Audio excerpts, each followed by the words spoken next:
2D materials are objects that are only one or two atoms thick. Graphene is the most well known of these, but many incredibly thin substances exist. These exotic materials are strong, flexible, semi-transparent, and great conductors of electricity. But before they can be used in novel technologies, we need efficient ways of making them. Graphite, as found in pencil leads, is made up of many layers of graphene. And to isolate graphene, all these layers have to be peeled away one by one until only a single layer is left. Researchers at UCL have found a new method of obtaining single 2D sheets from layered materials. Paddy Cullen, the study's lead author, spoke to me about how they went about this. One of the main areas of research to create a scalable way of making these nanosheets is called liquid phase exfoliation. And what researchers try and do there is take a layered material and somehow try and make it go into a liquid. Most people in the past have tried to just match the solvent, so you've got water, you've got like lots of alcohols, like lots of different solvents you could use, liquids, and try and match them to the layered material to try and then put some physical force into the system, like stirring it. They make a sort of mixture of the two-dimensional sheets from the layered material in the liquid. And these physical forces can often damage the actual nanosheets themselves, the ones that you're trying to make in the first place. So what is it your new method does then? In this paper, we inserted metal atoms between the sheets in a layered material, in 10 different layered materials, I think.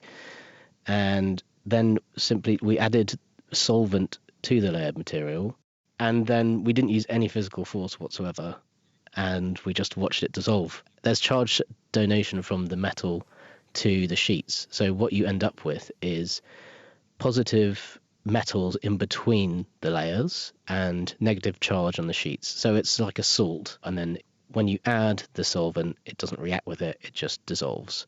This has shown us some really nice undamaged sheets. As Paddy said, it's just like table salt.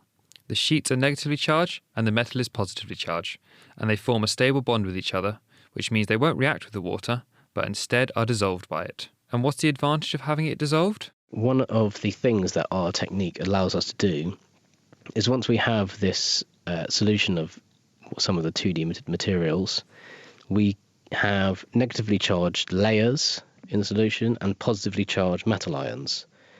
And so we can make a little circuit with the liquid itself and actually put 2 electrodes inside and put a voltage across them, and then you'll have a positive electrode and a negative electrode, and the negatively charged sheets will all go to the positive electrode, and the positively charged metal ions will go to the negative electrode.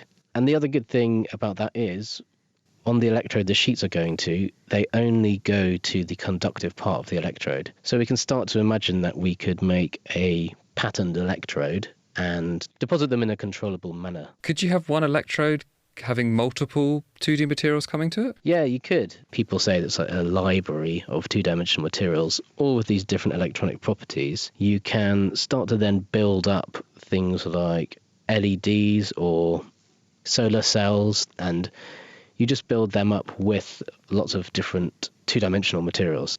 But could you tell us what device you're thinking of working on next? At the moment I'm working with electrodes for fuel cells, hydrogen fuel cells, trying to make high surface area catalysts out of these two-dimensional materials. Some of them are catalytically active themselves. Okay, that means they speed up reactions. Exactly, yeah. And of course, because you've got the sheets are sort of by definition the highest surface area thing you can get. It's all surface area basically. Every piece of it is exposed to whatever medium it is in. They're potentially very useful for being very high surface area catalysts. Which we might one day use for, hydrogen-powered cars? Exactly, yeah, that's exactly what I'm working on at the moment, actually.